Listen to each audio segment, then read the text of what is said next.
The Charlotte Ledger Podcast is a member of the Queen City Podcast Network. It's Cristina Bolling with the Charlotte Ledger, and you're listening to the Charlotte Ledger Podcast. You can find out more about the Charlotte Ledger and subscribe to one of our newsletters by going to thecharlotteledger.com. And if you like this podcast, feel free to share it with a friend or give it a review or follow it. We'd appreciate that. I'm talking today to two leaders at Queen's University of Charlotte, University President Dan Lugo and Adrienne Amador Oddi, who is Vice President for Strategic Enrollment and Communications. We sat down on the campus of Queen's University to talk about Queen's rich history in Charlotte and big developments and changes that are happening there, including the school's move to Division I sports and this year's freshman class, which is the largest in the school's history. We also talked about challenges that colleges and universities are experiencing nationwide and what the future holds for higher education in Charlotte. We hope you enjoy the conversation.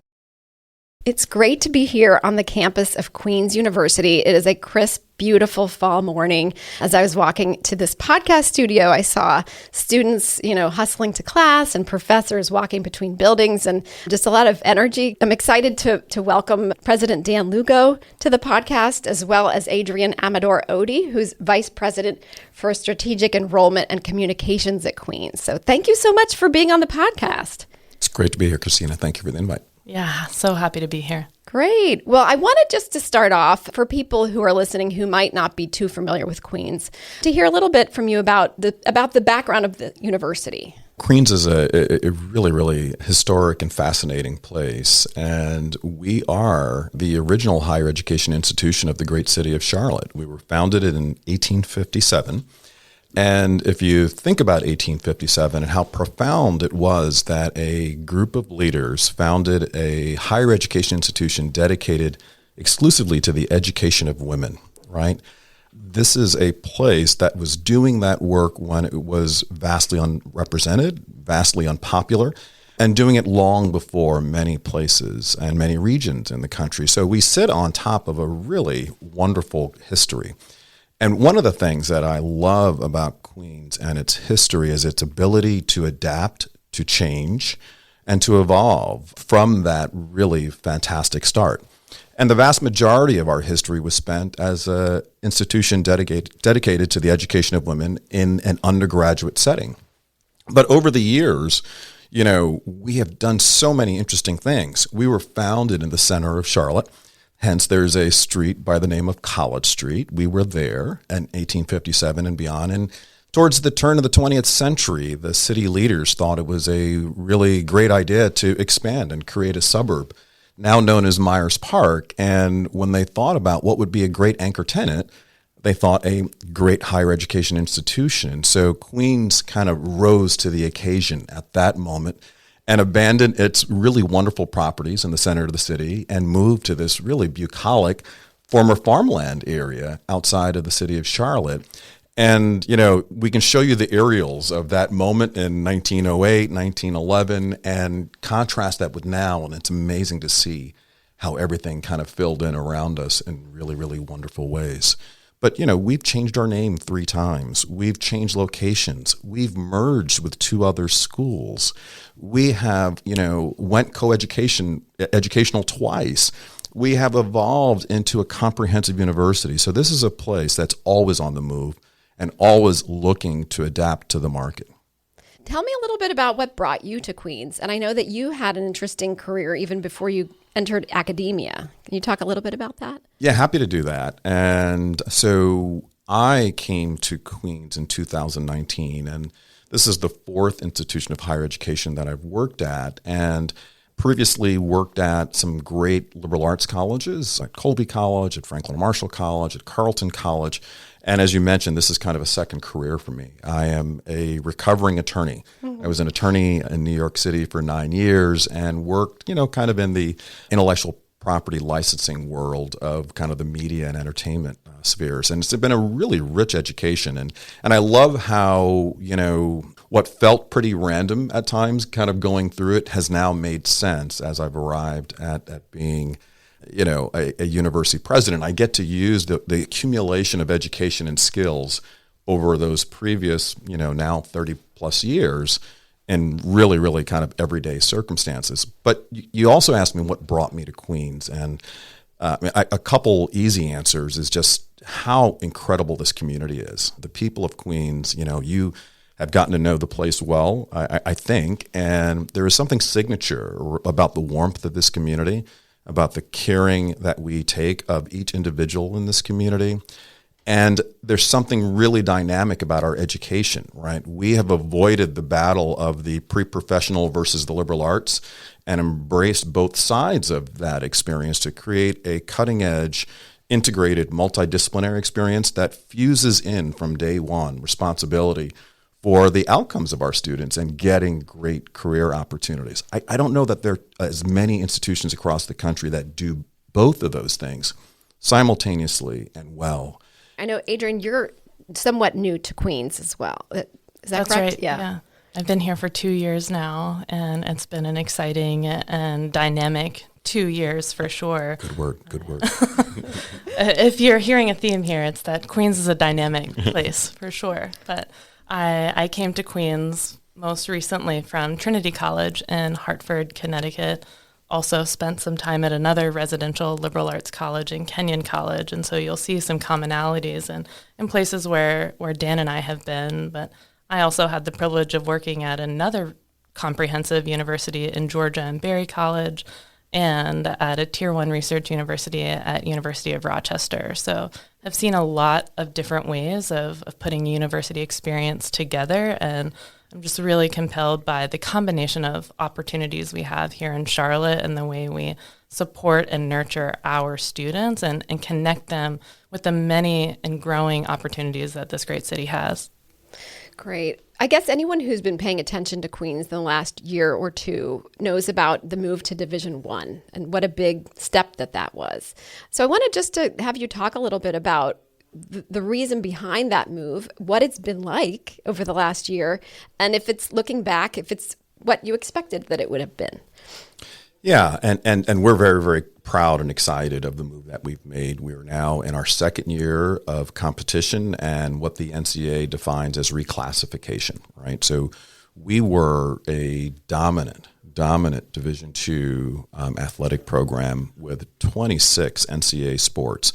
In essence, we kind of have everything except for football, right? And we don't want to talk about that. We're very happy not to have football.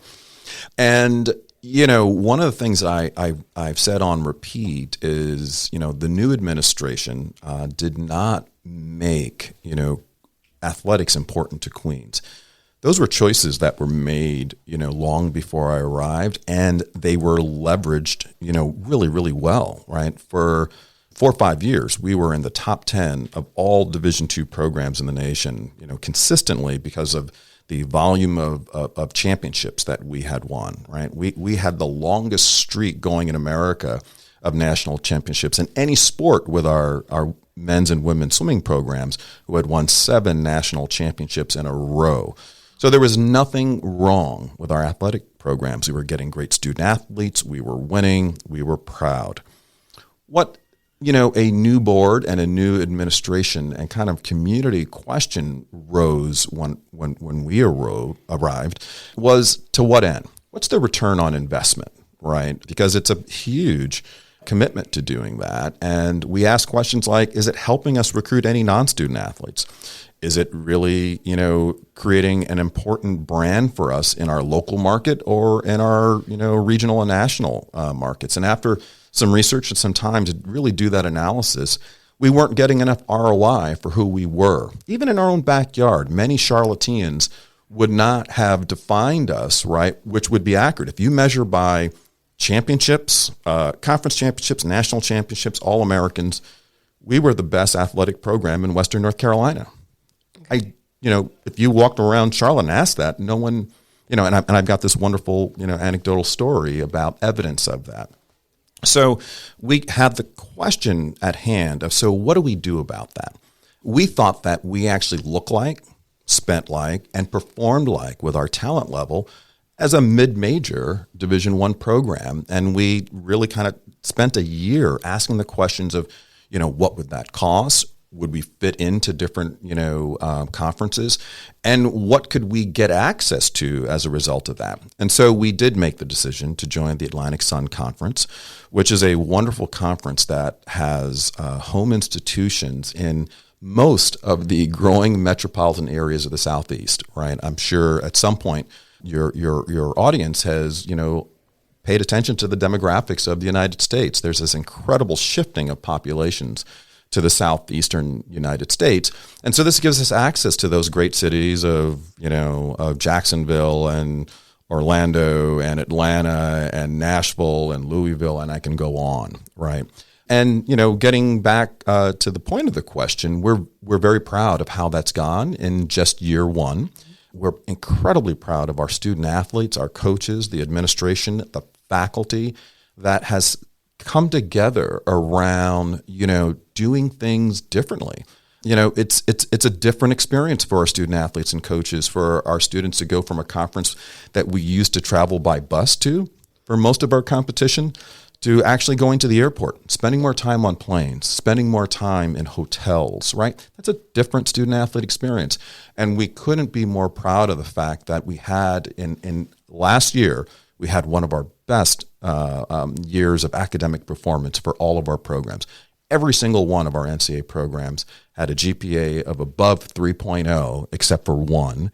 And it was one of our highest averages. I think it was a 3.37 or something like that across the athletic community. So with more travel, more rigor, and probably more practice time, our student athletes really stepped up and rose to the occasion. How do you explain that? Why did that happen? Or can you? I think it was an everything, everywhere, all at once. As Dan was talking, this was a community effort, right? And the student athletes stepped up, the faculty stepped up, the staff stepped up. We added additional support services, and the experience changed absolutely in really easy to understand ways for our student athletes. They're traveling differently. They're practicing with greater purpose. There's a bit of a scrappiness when you start in a new league with new folks at a new level. And so the hunger that we were seeing in our student athletes really permeated throughout the student body. And so we had more fans at games, certainly more folks from Charlotte. We'd love to see you on campus and out of the sports complex at our games and watch us continue to level up. But our students who weren't involved in athletics were participating more in the athletic experience, building that school spirit up. We had a packed house at our first basketball game, and it came down to the buzzer, and that arena was just wild. And so that really started the momentum, and we've just continued to carry that throughout the year. And as we stack up wins, our AD talks about stacking up little wins when you go from competing at the national level and then the NCAA. It takes away that opportunity for a few years while you transition. We are looking at those moments, and the moments of stacking up wins is something that we think about across this entire community. So packed houses for Deepak Chopra in the spring, that was a win for the community. Seeing students on campus at commencement and looking out on the lawn and having that lawn be packed with parents and families and alums in the area to celebrate that achievement, that's another win. Hundreds of faculty publications that came out this year, another win. And so that culture of winning that we've had for a really long time, we've just continued to expand it, certainly within this move to Division I athletics, but across the university overall. And I think a few things to add to this, if you don't mind, right? So what it's really helping us do is to tell our story more broadly and to get more people to care about our story. And we're seeing evidence of that when we look at the data of traffic on our social media channels, on our website. So our story, right, there's something about the power of athletics to pique interest, right? Even if you're not a sports fan. But I also want to give a huge shout out, right? And you've worked with our students, and thank you for being, a member of our faculty here in our community. It gets back to what I said at the start of what brought me here, the care of the individual, right? Part of the reasons why we been so successful in the classroom during this transition is because of our faculty, of the way they've nurtured our student athletes through this experience and thoughtfully thought about the curriculum and thoughtfully thought about, how they can fill some of those gaps that our students are going to naturally have, from a really kind of complex schedule. And year 2 is off to a great start, right? And stay tuned for even, bigger atmospheres, bigger opportunities, right? We can't wait till our men's basketball team heads down the road and plays Clemson, right? And stay tuned. We're going to give them a real battle. We can't wait till our men's basketball team goes out to, Cameron Indoor Arena and plays Duke on December 30th. And the whole entire nation gets a chance to see it because it actually will be a national broadcast on the CW. Just one quick question on this, and then we can move on to another topic. But I'm curious about, I know when you make a jump like that, there's growing pains, and you referred to it. It's, more time for students. They're playing schools that they never played, that they, the losses may be harder at first. Do you feel like you saw that diminishing this year? And also just in terms of the cost to the university? Yeah, so diminishing, I think we're getting used to. Right. We made a decision, right, in May of, what was that? That was 2022, right? And then come August, we were playing a Division I season, right? It was like, clap 2 times, and we're now, we had full Division II schedules that we scrapped, and we had to build Division I schedules, right? And with the same student athlete community just stepping up. Right. So that sudden change was incredible. I mean, it was a Herculean effort, right, to meet all of those challenges, including what it felt like on the field, right, of going head to head with some of the best student athletes in the country at the Division I level. This year, we're just much more prepared, right? This year, we feel like, we kind of are owners of our own narrative, right? And hence we're competing. Hence, we feel like, the schedule is something that we are doing versus it's doing it to us. And so that's fantastic. We spent a lot of time with our board analyzing the different costs between being a Division II institution and being a Division I institution. And in candor, there are more costs. But in essence, we have, thought of those costs as, a part of what we would do and worth the investment to bring that increased attention to us. And, we are, I think, ingesting those costs in appropriate ways. Still, not, we're not a Power 5 institution, so we don't spend like a Power 5 institution. And I think all of those things are normalizing at a really, really good pace. I wanted to talk a little bit about enrollment. And when I looked at, I know you all put out some information a couple of weeks ago about this being the largest incoming class this year that Queens has ever had. Why? How did that happen? So Queens for many, many years has been aiming to recruit 400 new students in this community. We think we can serve that number of students really well, and that's been a long-standing goal.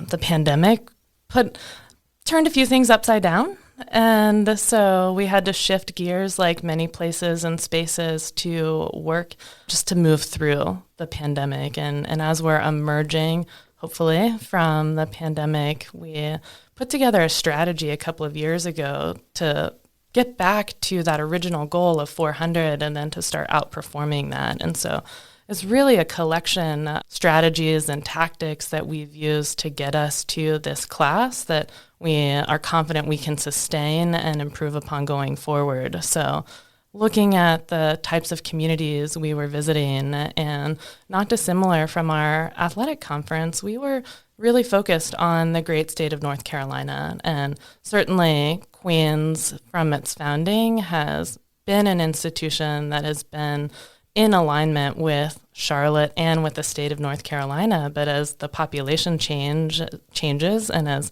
people's travel patterns shift, we knew that as Charlotte's becoming a global city, Queens needs to be a global university. And so we've expanded our recruitment efforts, certainly throughout the Southeast, and are dipping our toes into more robust international recruiting and showing up in different high schools and telling our story with greater confidence was a huge component that drove this enrollment increase. And that's something that we have to build. This is a people place, and the work in building new student and inviting new students to join our community is very people-centered work. And so that boots on the ground approach with admission officers visiting more and different high schools was, step one. Layering on the move to Division I athletics and knowing, okay, our new athletic conference is going to show up in Birmingham area, in Atlanta area, in Nashville, in Louisville, up at Richmond, Greenville, over in Raleigh.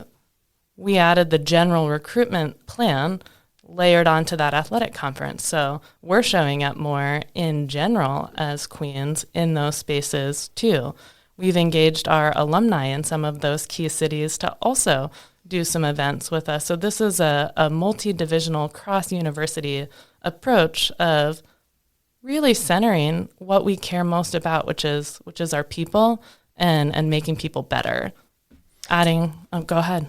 No. I just wanted to pile on and congratulate the Vice President Oddi on leading that effort, right, of knitting together the art and science of enrollment, because it really is an art and a science. And Adrienne's expertise brings both of those to the forefront. And how do you really tell the story of what's distinguishable and distinctive of your collegiate community? And also, it's a big data exercise too, because you've got to talk to a whole lot of people, right? And you've got to talk to them earlier than you used to, right? I mean, Adrienne is communicating with 9th and 10th graders, and building that affinity and that awareness of what's really great about Queens and why some of the smartest students in the world should consider us as a great destination for the undergraduate experience, and also why people should be skilling up, right, for their graduate experience. And this was, Adrienne used the kind of term that comes from the movie, but everything, everywhere all at once. It really is that. You have to do everything well, right? And while, I get that question like, woo, D1, that really, D1's just part of the strategy, right? I always remind folks, because it's, hey, Charlotte's a sports town and the South is a sports area. They're like, whoo, you kind of made it, right? You're a D1. D1 is not the destination. D1 is a tactic, right? The destination is truly creating a premier comprehensive university that the world knows about here in Charlotte. That is Queen's University. And so all of these strategies are coalescing. They're coming together. And it takes, stacking good work, from 2 years ago to last year to this year that will continue to show, a growing pattern of interest, a growing likelihood that more and more students will like what we offer. What areas of study are big here now on campus? What schools are seeing a lot of demand and enrollment?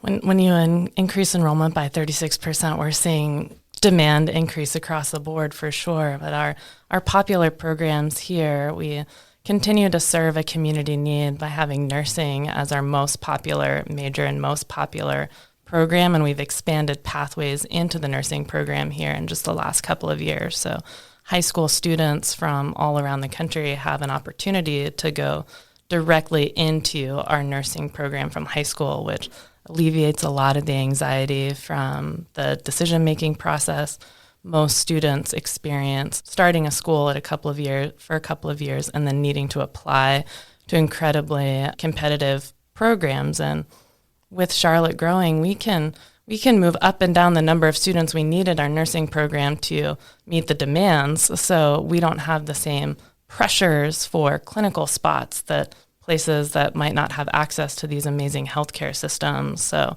we can continue to meet the moment on that front. We also are seeing growth in areas that are really popular for high school students to study and think about in things like psychology and biology. Those are really standard popular majors because a lot of people are interested in what and how we're thinking and how that manifests itself in the way we're living. Other things that are really exciting and we're seeing greater interest here at Queens are our analytics program is brand new and it's multidisciplinary in scope and design because data is everywhere. And the more we can help people understand how to collect, analyze, and then communicate what they're seeing about data, the better we're going to improve and the faster we can make those improvements. So we're seeing a lot of momentum around analytics. We're also, Dan mentioned Charlotte being a sports town, and so have made some adjustments to the way we package the educational experience for students studying and interested in sports communication, and really have expanded that to be more multimedia in approach, because the world is not just written, it's not just spoken, it's not just a photo, it's all of those things all at once. And so we're seeing a lot of growth there, and also in the ways that students communicate about health. I think especially as we are emerging from the pandemic, trying to make sense of all of the information that one can learn about, particularly around health, is really difficult. And so we have made adjustments to our communications program and are seeing many, many more students wanting to come to Queens to learn and to live at the intersection of practitioners and clinicians and the rest of the world that needs to understand what these practitioners are doing. And so our students are coming in at the undergraduate and graduate level excited and ready to communicate what's happening in the science to folks who aren't steeped in that world day to day. I wanted to talk a little bit about the higher ed landscape. And I know that COVID upended every part of our world, but including higher ed. And a lot of nationally smaller schools saw declines and some didn't make it through. Yeah. And so I wanted to hear just how, your thoughts on how Queens fared through this. I know enrollment dipped like it did at many places, but, as you're seeing what happened and then coming out, what does it look like? Yeah, when you talk about higher education and the future of higher education, you have to be comfortable with a few significant just kind of dichotomies, right? I think, and I'll be on record for it, that this is one of the most exciting times for American higher education, perhaps in the last century, and it really is because of the market, because of the competition, because of what we are forcing to adapt to, we are getting better at what we do, right? The experience that I had in the 1980s, right, pales in comparison to the experience that students are having right now, the richness of the learning. And some of that is because of technology. Some of that is because of the way professors are now so much more dynamic at the way they infuse data into the humanities. And, we are preparing students so incredibly well. So the whole picture of American higher education is really, really great. We have incredible affinities to every school has an alumni body, has people that love that place. And if there are almost 4,000 undergraduate institutions with a country that is graduating fewer number of high school graduates, with more competition coming up in especially English-speaking competitive nations like England and Canada and Australia that are offering similar English-based instruction that we do, right? There might not be as many students as we had in the late 90s, but that doesn't mean that American higher education isn't thriving, right? So we have to be comfortable in that. Then you have to ask the question, well, who's thriving? And there are these kind of three streams right now in American higher education. There are a group of institutions that, because of the strength of their brand, I would say, not necessarily because of how good they are at educating students, but their brand is so strong, they can't get out of the way of more interest, of more resources, of more philanthropy, because there's a real flight to perceived quality. Right, so we're seeing land-grant institutions that's just really getting stronger. You're seeing those elite private and Ivy League institutions really just, and everyone is fixated on those things. Right, that's what the New York Times, that's what the Wall Street Journal, and that's what seems to be the cocktail hour conversation is about those institutions. And then there's another group that's at the bottom of the spectrum that, because of their market position, right, either they're in a tough geography, right, that isn't growing, and that people don't want to get their education because it doesn't connect them to where they want to be, or they have an antiquated approach toward learning, that they're having to redefine themselves, right? They're looking at lots of M&A types of things. They're merging, they're selling parts of themselves. They are lopping off parts of their curriculum. And then there's a middle there, right? And I would say that, Queens is straddling that line of the middle and to the most privileged institutions. And I believe that because of the quality of what we offer and because of the dynamic space that we occupy in one of the best markets in the world, we need, right, to keep growing and elevating into that, incredibly competitive top group. And I think we're really close. I think we're very, very, very close to that. But this is an important decade for us, right? There's going to be a lot of chutes and ladders. Places are, if you are just, thinking you're staying the same today, you know what you actually are? You're getting worse. You're moving into that lower group.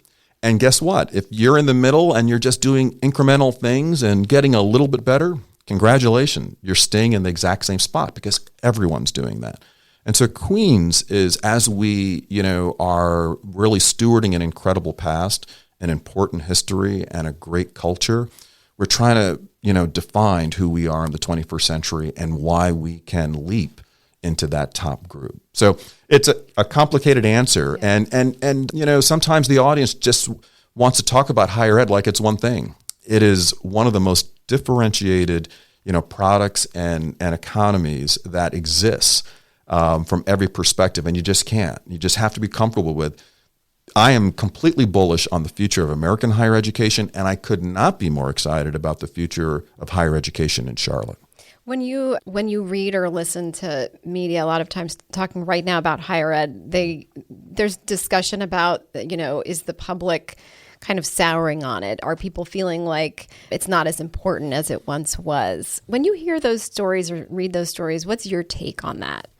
Well, a couple things, and Adrienne, I'm sure you have lots of thoughts on it because this is her day job, right? She has to think of these families and these influencers and this reality. One, it's true. It's really troubling. It's true, right? When I think about the American higher education, to arrive at a place of such, changing public perception and mounting, distrust and, dissatisfaction, it's really disappointing when I think about the history of our nation. To go away from our ACE card right now, which has always been throughout history, American higher education and how it's led us through difficult times, is really disappointing to see and to hear. So I feel like part of my job is not to only be a champion for Queens, but to be a champion for what is the envy of the world. There's a reason why millions of students from all over the world for decades plus come to us, and why our students don't go everywhere else. It's because we're the best at this tertiary experience of education that is beyond K through 12, right? So we need to not lose that. We need to actually double down on American higher education. But the reality is you're saying factually accurate things. It's really disturbing, the polarization and how education has become so politicized. Right. And I'm not going to characterize who are the villains in this story, but it is doing an incredible disservice to our nation, and truly what is historically been the privilege of this nation is to have that advantage. And it's not guaranteed that 50 years from now we will have that advantage. So just sorry, I'm going to hop off my soapbox now and talk to someone who actually confront this out there in the public every day. Right. Well, it behooves us to tell our story with greater clarity. Right? Education, especially higher education, as we think about the communities that are graduating from high schools, there are fewer graduates, and a greater percentage of these graduates are coming from families and backgrounds that are unfamiliar with higher education, that haven't had the opportunity and the privilege to participate in higher education. And so we've got to draw connections and relevance to the experience in different ways. And all of the things that we're doing here at Queens by changing up the curriculum, by exposing students to what it means to think across disciplines, like that can feel really abstract when you don't know what a discipline is or a department is. And then once people are here, and this is something that Queens has been doing for a really long time, that connection to career, that connection to life after college, the way people's trajectories are changed, and we're showing students this is why you need to be here, and demonstrating to families that this is a valuable experience because it has been a valuable experience for our history, and it's needed to continue to push society forward, to make sure we're understanding what's real, what's not real, especially as we get exposure to greater and greater information. One of the most important things about our educational experience is that we're exposing people to the variety of information they're receiving and empowering our students to interrogate that information so that they know what is information with integrity and what is information that we need to be skeptical of. And it is really sad that folks are increasingly skeptical of the higher education experience. But for me, in my role, thinking mostly about the chief storyteller here, it's a challenge to make sure we're demonstrating the relevance of higher education day in and day out and continuing to build upon that story for the greater society to receive and then to act upon. Do you feel like the recent announcements with Elon opening a law school in Charlotte and then Wake with the medical school, we're kind of getting there in terms of the Charlotte, people looking at Charlotte and thinking of us as, a university town? Yeah, I think Cristina, that's a really, really important note. And I take that as, prima facie evidence of the demand for higher education in Charlotte couldn't be greater. We are called to grow because there are more opportunities. Markets do that. And what these institutions who aren't Charlottean are noticing is that there's more opportunity. There's more demand for higher education products in Charlotte. And so they're coming here. I think there's a moment here, and I'm talking to, these are wonderful places. I know the leaders at these places. But talking to the folks of Charlotte, right, and who will hear this podcast, right, one way or the other, a decade from now, Charlotte will be defined as a stronger higher education institution. Will it be because we've actually invested and empowered and nurtured the homegrown institutions that have been here for hundreds of years? Or is it because we will, just allow, more new folks to come into the community, right, and do the things that we could have and should be doing for ourselves, right? I think that's a choice, and I'm hoping, and there's evidence that that's, there's a little bit of that's the Charlotte way. Bring in new folks, don't worry about the corridors of opportunity. Bring in new folks to be our workers. I think it's time that we invested in ourselves, and we have an incredible team, an incredible product, an incredible strategy that with, everyone coalescing around the homegrown institutions, right? Charlotte up the road at UNC Charlotte, Johnson C. Smith, CPCC, Queens, we're ready to roll, and you don't need to look far to find us. Do you think that we're going to be seeing more big announcements like that have come from these other outside of Charlotte institutions within Charlotte at some of these Charlotte schools? Well, I'm not in their boardroom, yeah. But if they want to invite me, I'm happy to listen in. And again, Charlotte's one of the most dynamic markets in the country. And if you look at the data, right, around, college attainment and graduate degree attainment, there's opportunity. There's need for us to upskill and create more educational opportunities. And we are rising to the occasion to do more of that work. So are my colleagues, at Smith and at Charlotte, and we're ready to do that work. And I hope that we will continue to be in, a welcome place for everyone, but that we will truly remember and invest in those homegrown institutions.